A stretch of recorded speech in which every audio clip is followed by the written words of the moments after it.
What's up, y'all? We are back with another video. Today we're going to be talking about what could possibly happen in a new Halloween TV series. But before we get started, definitely smash the like button because it definitely helps. I mean, why not? But to get into it, man, we got the news, with the Halloween TV series. A lot of people are excited. A lot of people are kind of stuck in the middle because they don't know how they feel.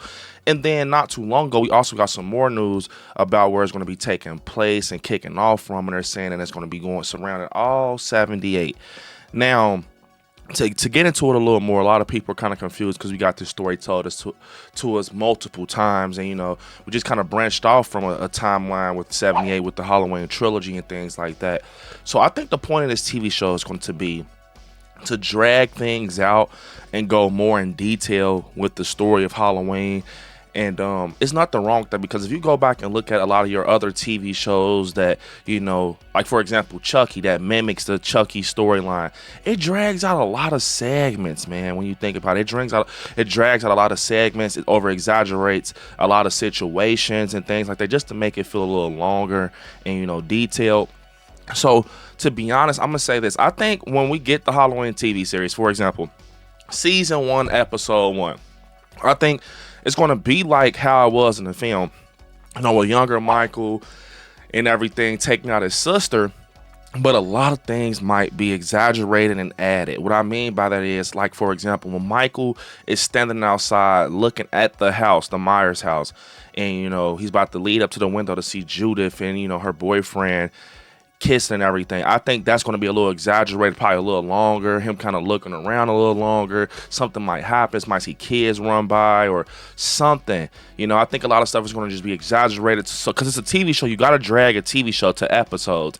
And, you got to kind of save your big bangs for the next episode to get people interested in the next episode. So, to be honest, I think that whole, thing go two ways. They can kind of get it a little quick, like just to get into the juice of the TV series, or it can get dragged, with Michael and Judith and like the aftermath, him going to Smith's Grove. So to be honest, I think a lot of things are going to just be stretched. So once he takes out Judith, we know he goes to Smith's Grove and everything. I think that alone, Smith's Grove, when he goes to Smith's Grove, I think that's where we get the Loomis character possibly. Hopefully, I'm hoping. Because it could kind of just satisfy a lot of different angles of the audience. Because people were saying they want a TV series that's based off Loomis, like the Loomis Files or something. So I think they're going to definitely focus on Smith's Grove just for like Loomis for real, but still have Michael in the background, just getting us invested in the case, and just showing us things that we wanted to see in 78 possibly. But as we push through, I definitely think we're going to see like Michael escape, but it's not going to be like him talking or anything. We might just see little things with him moving around, the back of his head. But that's what I mean by stretching it out. I think they're going to stretch it out. They're going to add things and pull things out. And I do see them doing things where they just grab a lot of the main parts from the film that they know that people love, like in a lot of the main situations, and they're going to kind of just drop them down through the TV show, just because, people are going to pay attention to them more than, them just kind of trying to see what's going on. So just dropping the big scenes from the previous movie, but kind of stretching them. People are going to like that. And also adding new things. I think that's going to be something they do too, when they add like new situations, little side stories. I know for a fact that this Halloween TV series is going to have a lot of side stories. What I mean by that is you might have like no Corey Cunningham, but you might have a story that's kind of mocking him for about 10 minutes, like a story over there about a kid that's obsessed with Michael and how to feel. A story where something crazy happened, behind a high school with a creepy guy, or something with the mechanic shop. Everything is going to just be a lot of stories through Haddonfield, but Michael's going to be the main story. I can see that happen just off the fact that's going to be how we're going to get invested in new characters and want to follow them and stuff like that. Probably see a lot of high school life and things like that, like how. You remember how Linda, Lori, and Annie was? They were younger, talking about Ben Tramer. We're going to probably get a lot of that type of stuff, with the high school and stuff to kind of just take us away from Michael for a minute, and we focus on another part of the TV series. I think that's going to happen, but mainly they're going to stretch the hell out of Halloween 78. They're going to stretch it. They're going to add things. They're going to exaggerate a lot of scenes, and that's going to make it's fun, though, for entertainment purposes. That's what I think is going to happen. I actually know that's going to happen, because if you go back and look at TV shows that has names to them already, like like I said, you know, Chucky and even the Exorcist TV show, they stretched a lot of things out, and they're gonna do that with Halloween because you can't just run through everything. I do want to know if, you know, after season 1 they're gonna kind of try to focus on other parts of Michael, but like don't acknowledge it, but kind of incorporate it in the story. Like for example, you know, the story with Jamie Lloyd and stuff like that. You know, a lot of people are asking that question. Are they gonna incorporate Halloween 3 season of the witch somehow? You know, Halloween 2, Laurie in the hospital. Is it going to even be a Laurie? I mean, they said they were going to take place with 7 Days, so I'm guessing Laurie's going to be in there. I know a lot of people are not going to like that, but it's not going to be played by Jamie Lee Curtis.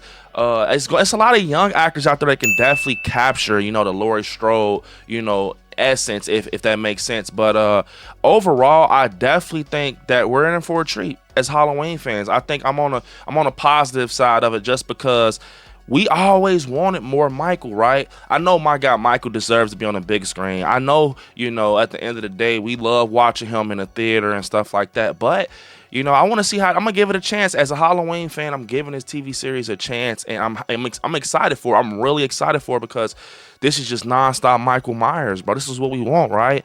Nonstop Halloween, and I think it will be cool if they can actually make a few of the movies canon in certain situations, but don't acknowledge it really. You know what I'm saying? Like, hey, now season 2 is about Halloween 3. Like, just kind of merge it without even telling us. Like, we're seeing where we're going with it. Like, just kind of like, or have Silver Shamrock operating somewhere else in Haddonfield as a side story. You know what I'm saying? I think a lot of that is going to take place. And I think Michael's going to look great. I think just off the fact that Chris Nelson set the bar so high in the trilogy with the flashback look, the 2018 look, the kills look, the ends look, he's going to look very nice, man. I can see right now.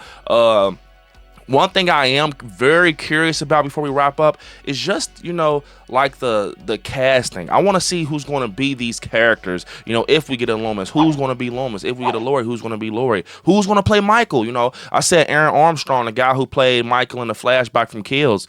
I can't wait to see what happens, bro. I seriously can't wait. This is probably one of the ones that, you know, is going to surprise me. But I know one thing, they're going to have to stretch out the 78 story. It's a TV show, so that's one thing you should kind of just start looking at and kind of just hovering over, because I can see that happening. And I can see them kind of just adding little things for, you know, exaggeration and entertainment purposes. And I'm not saying like Rob Zombie's Halloween where Michael talks. I'm just saying something that could kind of make the story go a little longer. That's it. And, you know, and like a little side story and stuff like that. Maybe some kids doing graffiti in a graveyard. Now we're invested in Little Johnny or some shit like that. So, yeah, definitely, guys. Unfortunately, this is the end of the video. If you want more Halloween videos, let's try to get this video to 100 likes. Yeah, but unfortunately, it's the end of the video. Don't forget to hit me on my social medias at ILIKESCARY on Instagram, ILIKESCARY_ on TikTok, Brandon on Facebook, ILIKESCARY on Twitter, and yeah, you all right there where it says subscribe. Next to it, click join to become a member of the channel. I want you all to watch some horror movies. Stay scary out there. Peace. Until next time, y'all.